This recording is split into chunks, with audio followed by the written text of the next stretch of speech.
Hello dear students, कैसे हैं आप सब। आई होप अच्छे होंगे और आपकी स्टडी भी अच्छी चल रही होगी। जैसे कि आप सब जानते ही है कि मेरे चैनल पर क्लास 12 की केमिस्ट्री की फर्स्ट बुक चल रही है, जिसमें मैंने विलियन चैप्टर कंप्लीट करा दिया है। तो अब हम नया चैप्टर पढ़ेंगे जिसका नाम है पृष्ठ रसायन। लेकिन उससे पहले बच्चों, आप चैनल को सब्सक्राइब कर लीजिए और चैनल को शेयर भी कीजिएगा। बेल आइकन को भी प्रेस कर लीजिए ताकि नई वीडियो की अपडेट्स आपको मिलती रहे। तो चलिए बच्चों, शुरू करते हैं नेक्स्ट चैप्टर पृष्ठ रसायन, जिसको इंग्लिश में क्या कहते हैं, सरफेस केमिस्ट्री भी कहते हैं। सबसे पहले ये जानना जरूरी है कि पृष्ठ रसायन है क्या। तो विज्ञान की वह शाखा जिसके अंदर किसी द्रव या ठोस की सतह पर होने वाली विभिन्न घटनाओं का अध्ययन किया जाता है, क्या कहलाता है, आपका पृष्ठ रसायन कहलाता है। ठीक है, तो इस तरीके से जो आपका पृष्ठ रसायन हो गया वो विज्ञान का ही एक भाग है, जिसके अंदर हम ठोस या द्रव की सतह पर होने वाली विभिन्न घटनाओं का अध्ययन करते हैं। तो ये घटनाएं किस प्रकार की हो सकती है, जैसे कि संसारण होगा, उत्प्रेरण होगा या इलेक्ट्रोड पर होने वाली विभिन्न प्रकार की अभिक्रियाएं। ठीक है। हाँ, तो बच्चों, किसी भी ठोस या द्रव की सतह पर दो प्रकार की क्रियाएं होती हैं, जिसको हम कहते हैं अवशोषण और अधिशोषण। तो सबसे पहले पढ़ते हैं अवशोषण क्या होता है। अवशोषण को इंग्लिश में कहते हैं एब्जॉर्प्शन। देखिए डेफिनेशन क्या कहती है, वह भौतिक या रासायनिक प्रक्रिया जिसमें किसी पदार्थ के अणु अन्य पदार्थ में पूर्णतः समान रूप से समा जाते हैं। डेफिनेशन का ये मतलब है कि किसी ठोस या द्रव की सतह पर जब कोई अन्य पदार्थ आएगा तो उस पदार्थ के अणु उस सतह के ऊपर पूर्णतः समान रूप से वितरित होने के बाद उसके अंदर समा जाएंगे। ठीक है। अब नेक्स्ट आपका आता है अधिशोषण। अधिशोषण को इंग्लिश में कहते हैं एब्जॉर्प्शन। आप देखिए दोनों स्पेलिंग में बहुत माइनर सा डिफरेंस है। ये एब्जॉर्प्शन है और ये क्या है, एब्जॉर्प्शन है। ठीक है। तो डेफिनेशन देखिए क्या कहती है इसकी, किसी ठोस या द्रव सतह पर किसी पदार्थ के अणुओं को आकर्षित कर जुड़ने की प्रक्रिया अधिशोषण कहलाती है, जिससे सतह पर सांद्रण बढ़ जाता है।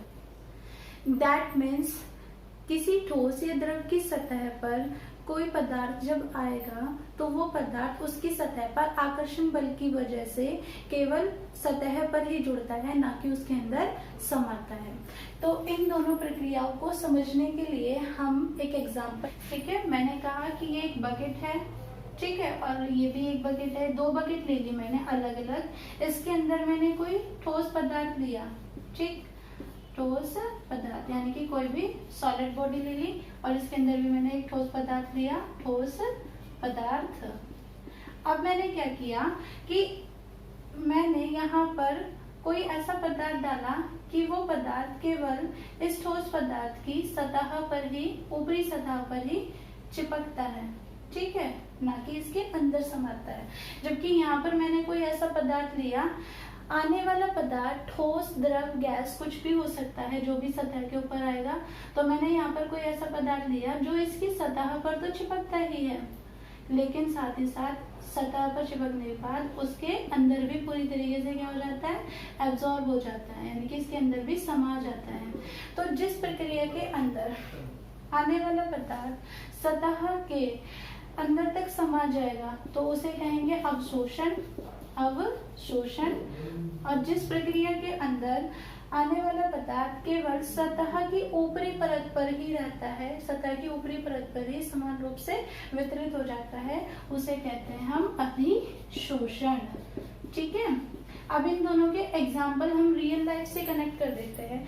अवशोषण के आपने अपने रियल लाइफ में बहुत एग्जाम्पल देखे होंगे। जैसे नॉर्मली अगर मैं कह दूं कि अगर कच्ची मिट्टी के ऊपर पानी गिर जाए तो पानी क्या होगा, वो पानी उस मिट्टी के अंदर एब्जॉर्ब हो जाएगा, यानी कि पहले उसकी ऊपरी परत पर फैलेगा, फिर धीरे धीरे उसके अंदर तक समा जाता है। तो वहां पर क्या होता है, आपका अवशोषण होता है। ठीक है। अधिशोषण से रिलेटेड एग्जाम्पल ये होगा कि कोई गीला फर्श है अगर, और गीले फर्श के ऊपर आप मिट्टी डालोगे तो जो मिट्टी होगी वो केवल फर्श के गीला होने की वजह से उसकी ऊपरी परत पर ही रहेगी, ना कि फर्श के अंदर चली जाएगी।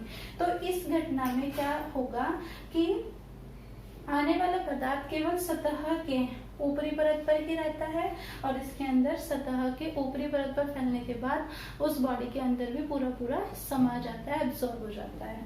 तो इस तरीके से आप सतह के ऊपर दो प्रकार की घटनाएं होती है, अवशोषण और अधिशोषण।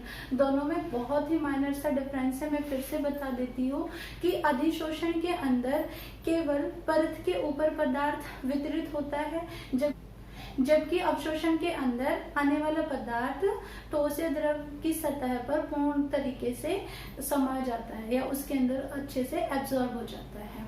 ठीक है बच्चों, अगर आपको इस टॉपिक से रिलेटेड कोई भी डाउट है तो आप मुझे कमेंट बॉक्स में कमेंट करके जरूर पूछिएगा।